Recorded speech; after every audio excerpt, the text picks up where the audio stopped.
disturbing.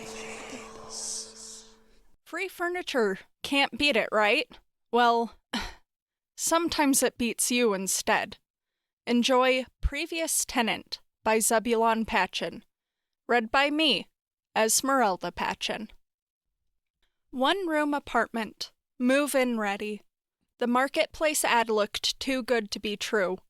An apartment close to downtown and only $800 a month. I was desperate after what happened with Mike and the baby. Well, there isn't a thing I can do about it now. The new apartment, well, the very old, new-to-me apartment, was in a 10-story brick building.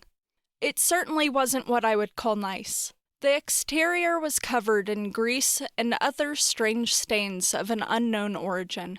The interior hallway lay somewhere between a seedy hotel and a hospital.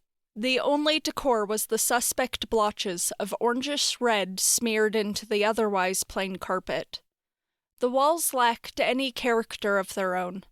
Plain white drywall devoid of any texture beyond the oopsies that people moving in or out created with heavy couches or large unwieldy tables. I reached for the handle of apartment 10C, but the door opened before my fingers touched the small brass knob. In the doorway stood a short, fat man. His 10 hairs of comb-over poorly concealed his greasy, pale skin. He smelled like a rat, his few black, rotten teeth highlighting his crooked jaw. "John, I suppose," he said in a thick Slavic accent. "Yep, here to look at the place." I tried my best to remain optimistic. I had no choice. "There are a few pieces of furniture left from the last guy. You're welcome to keep them," the grease stain said as we walked around the apartment. The few pieces of furniture were a black pleather sofa, a small dining table, and, in the bedroom, a beautiful dark-stained armoire. It looked completely out of place in the otherwise derelict apartment. "Do you need a hand moving your furniture up?" the landlord asked. "No, my parents will be here in a few to help, but thanks." The landlord nodded and walked off down the hallway, out of sight. Honestly, he wasn't all that bad, just unpleasant to look at. "Wow, Joan, the place has, well, it has character." Dad grimaced as he looked around the shabby apartment. "It's better than nothing. At this point, that's all that matters," I tried to assure Dad. "You know, you could always come back home with us, right? I mean, I get it. You want to make it on your own. But I really don't want you to get taken in by the riffraff." Dad's eyes were a bit misty as he spoke. "That's the cool part. Only one neighbor downstairs. I have this whole floor to myself. This building housed students before the college shut down last year, so it's pretty much empty." Dad groaned the way only old men groan as we pushed the last piece of furniture, my old tattered couch, into the living room. "Home sweet home. I suppose you want me to get out of here so you can set things up. If you change your mind, please call. It's not too late." He gave me a reassuring pat on the shoulder and a warm, slightly concerned smile. The bedroom had no closet, so I went to work folding my clothes and stacking them neatly in the very old armoire. It smelled of pine tar and sandalwood. It felt old, like really old. I took a picture and fed it into Grok with the prompt, "What is this, and when is it from?" Grok told me it was an armoire, sometimes called a linen press, from the late 1800s. It was made of burl wood, possibly maple, and was worth approximately $1,500, or more in the right condition. Geez, why would someone leave it behind? Exhausted from the unpacking, I needed a snack. The kitchen consisted of a mini fridge, which seemed pretty new, a small single-burner mini-oven combo, and my trusty pink microwave. I sifted through the one bag of food I'd brought with me. It wasn't much, just a few cans of tuna, a couple of packets of chicken ramen, and ketchup. My stomach gurgled, demanding a sacrifice. Fine, I will order Uber Eats, We deserve it anyways after getting moved in so quickly. I patted my stomach and launched the app. There was a great Chinese food spot nearby, so I went to work ordering enough beef and broccoli to feed an empire. A scraping noise rang out from the bedroom. It sounded as if someone had pushed the armoire across the flooring. Entering the room, I found nothing had changed besides the left door of the armoire, which hung slightly open. She's such a disappointment. The muffled sound of Dad's voice, confessing a feeling I didn't know he had, drifted in from the living room. His tone carried such confidence in the venomous opinion. Did he leave his keys here? Was he on a call with Mom? What the fuck is going on? Maybe he meant for me to hear those words, meant for me to hurt. I stopped breathing, listening for any more vitriol, but nothing came. Dad? I whispered out into the unknown. I took a hesitant step into the hallway, my brain focused on every tiny sound. What was I doing here, creeping around my own apartment? It was probably nothing, probably someone outside on the phone.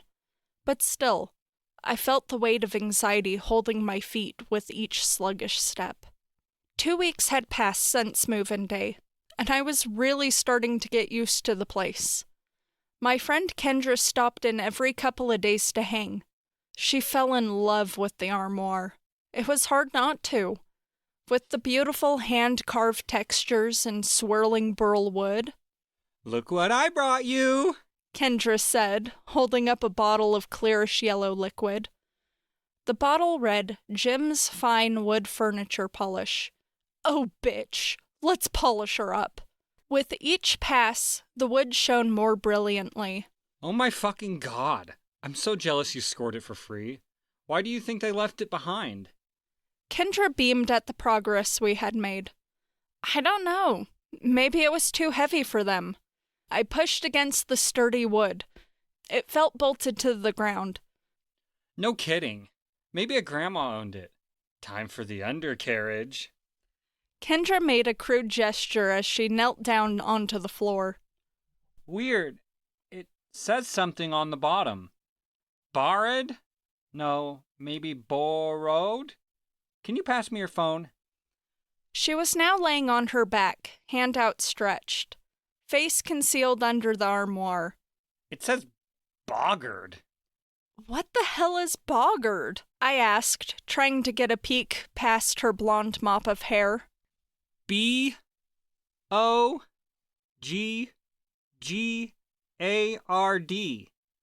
Beats the hell out of me. Must be the maker's mark. Kendra suggested. A loud snap came from underneath the armoire as Kendra wiggled her way out. Fuck. I'm so sorry. She held out a small piece of splintered wood. It's okay. I'll get some wood glue from Menards tomorrow. It's on the way to work. Kendra was fast asleep on the couch when I woke up. My phone's painfully bright screen read 2:56 a.m. Fuck me. It is way too early. I could probably get a few more hours before work. She doesn't even deserve it. After all, she couldn't even carry her own child. Miscarriage? More like baby rejected her. Kendra's words stabbed at my ovaries. How could she say such a terrible thing? She knew how much it hurt me. It was the reason Mike had left me. He called me barren, unfit to be a mother or a wife. Why do you think I'm stuck in this shithole apartment? Tears of rejection stung my cheeks, each one a reminder of the pain that night. I needed comfort. Mike saw it differently.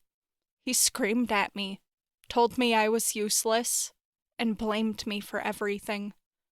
Kendra's tirade ended as abruptly as it had begun, and after some crying, I drifted off into a fitful sleep. The sharp ping of an incoming text ripped me out of my slumber. It was from Kendra. Sorry I had to leave so early last night. My mom needed my help. Had to jet. Wait, she isn't here right now? I replied, What time did you take off? The phone sat still, no response. Not even the dots indicating she was typing. Was she not here saying those awful things about me? Did I somehow confuse a dream for reality? My heart raced as her message appeared on the screen. The response floored me. Well, I made it home by midnight, so IDK, like 11:30-ish? My hands shook. That was impossible. I saw the time, and I heard her voice. No one, not a soul, lived on this floor. I peeked out of a small crack in my door. The hall remained as vacant as ever. I heard the creak of old rusty hinges and the thud of something falling onto the carpet behind me. This only served to spike my adrenaline as the silence was broken. Fuck! There on the floor was the piece of the armoire. It had somehow fallen out of the closed door. Before I could register what was going on, the left door of the armoire slowly, deliberately swung open. I gently pushed the door. It swung back open. I pushed it closed again, this time with more force. It stopped with a sure dull thud, and then swung open again. It's been you! The realization punched me in the gut. This armoire housed some kind of evil. Anger and pain swirled in my chest. My hands began to shake, and hot tears streamed down my face, landing on the old tattered carpet below. Fuck you! Before I knew what was happening, I grabbed the armoire door and began slamming it hard. Each time a deafening bang echoed through the empty building. I let go of the door and crumpled into a pile. My wails almost covered up the sound of the armoire slamming shut. The abrupt change instantly shut down my sobs. Silence consumed the room. I waited, staring at the armoire, expecting something to happen. Faintly, I could hear a high-pitched squealing noise from deep within the old wood, like a pig squeal, but steady and rhythmic. With each second, the squeal intensified until it was too much to bear. I grabbed the door with all my strength and tore it open. The source of the noise was all too apparent.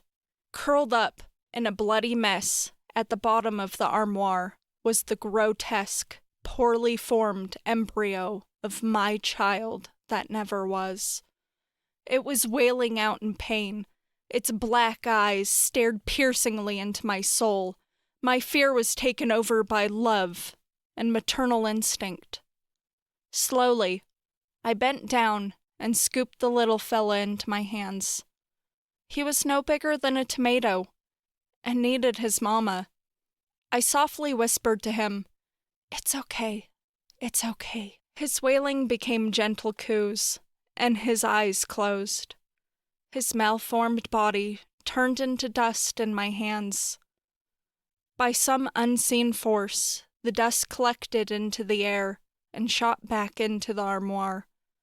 I carefully shut the door to the armoire, ensuring it closed all the way. "Sleep tight, little guy," I whispered to the old wood.